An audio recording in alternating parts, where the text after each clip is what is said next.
reports coming out about where the Raptors are at concerning some of their more high-profile targets. And there is some particularly very interesting developments on the Domantas Sabonis front that we're going to get into right here.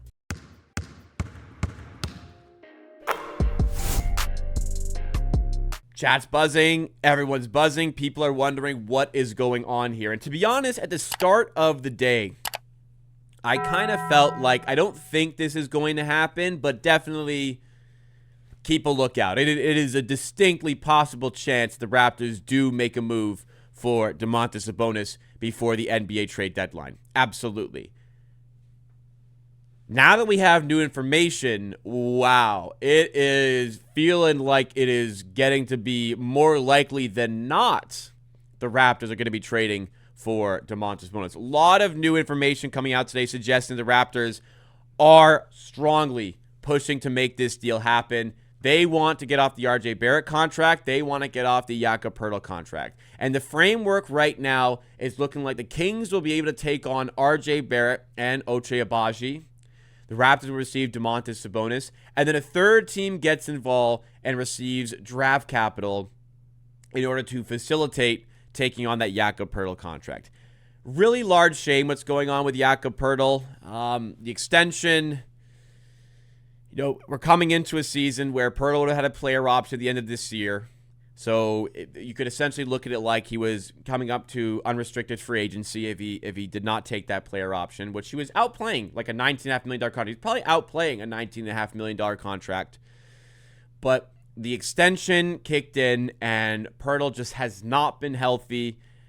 I don't know what the situation is. He's missed over 20 games now in a row. He hasn't been healthy all year. Like, even in the 20 games he played, he wasn't looking healthy.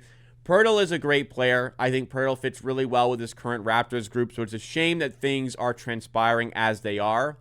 But things have transpired as they have. So the Raptors are looking at it like this Poeltl contract might be a huge problem, and getting off it early might be the right way to go about things. $19.5 million this year for Poeltl, $19.5 million the next year.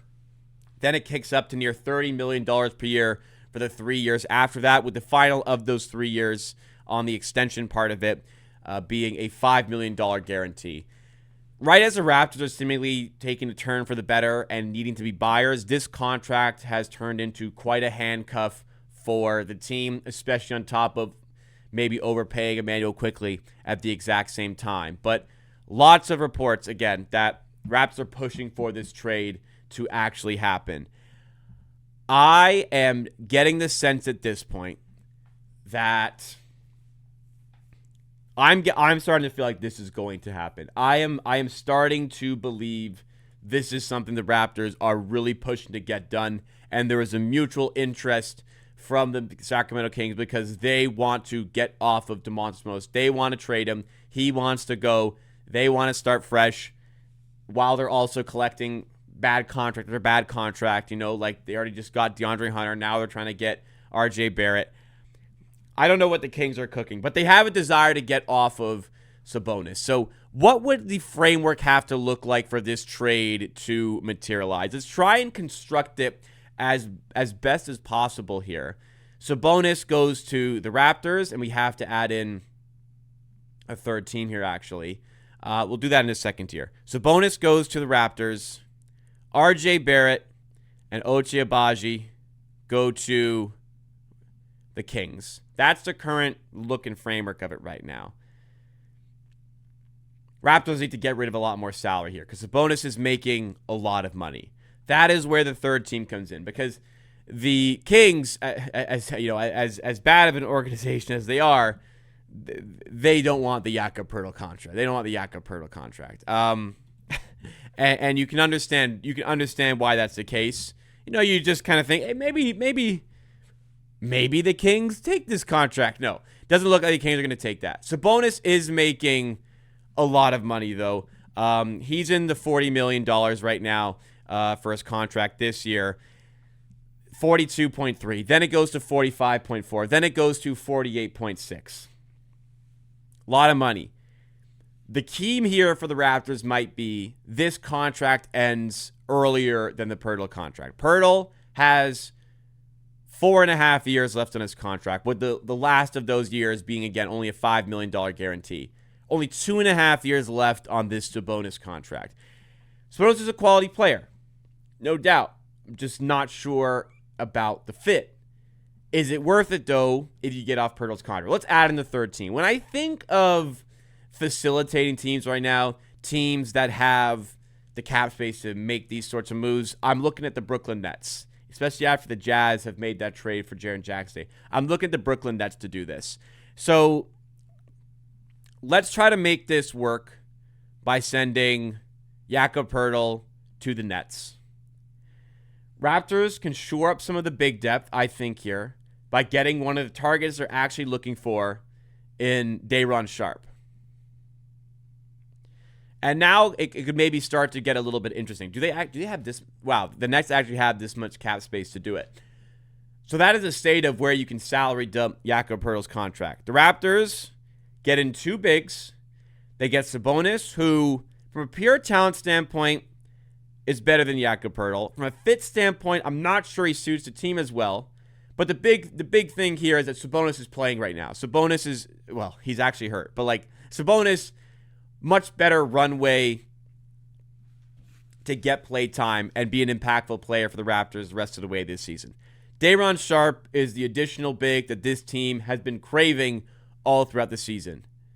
RJ Barrett doesn't hold really any trade value other than being salary matching. Abaji's expiring salary at the end of the season.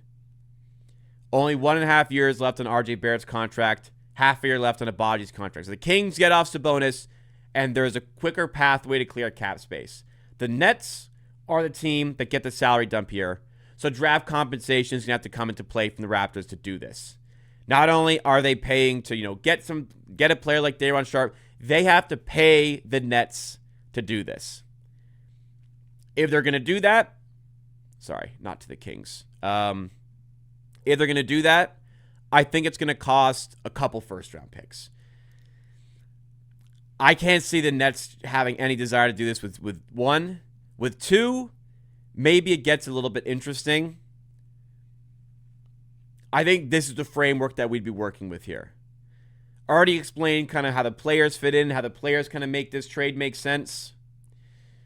2 first-round picks. You're getting off the Poeltl contract. You're bringing in a talented big like Domantas Sabonis.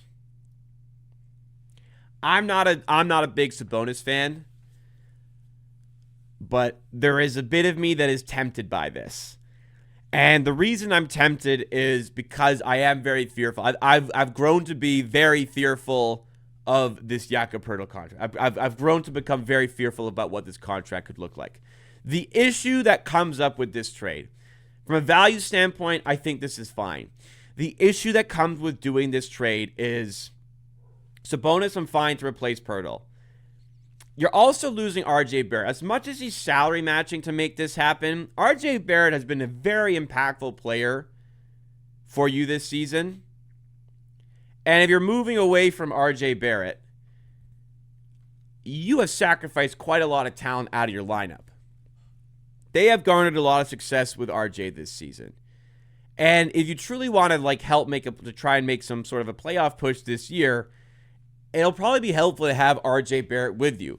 Sabonis comes in and eats up quite a bit of the offense, which I think is fine. He's a talented offensive player.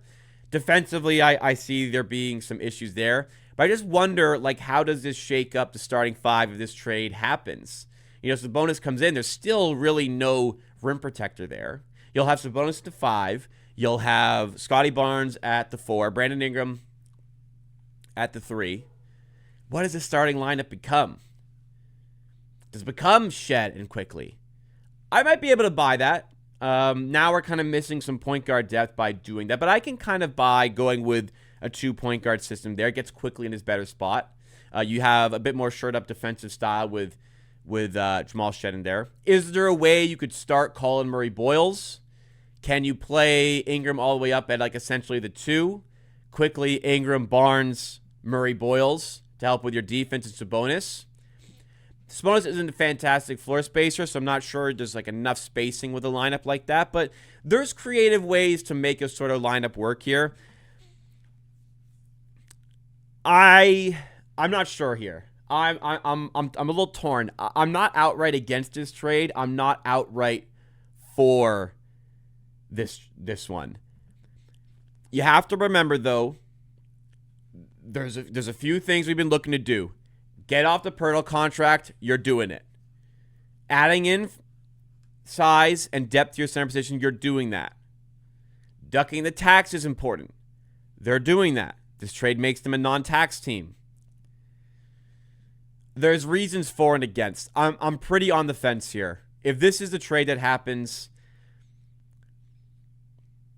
I wouldn't be upset, but I'm not exactly jumping for joy either.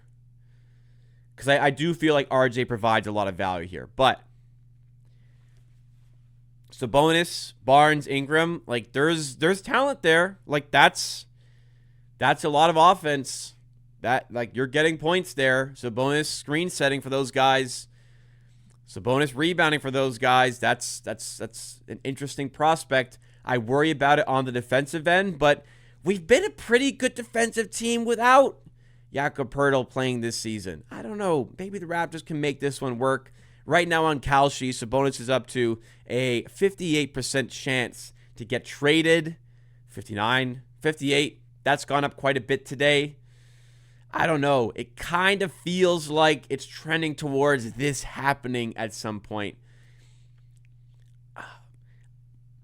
I might be getting to a point where I'd be a bit surprised if it doesn't happen here at this point. The Raptors have clearly shown a motivation to trade RJ. They want to get off the Poeltl contract. They can kind of do that here. I don't know. You guys just let me know what you think.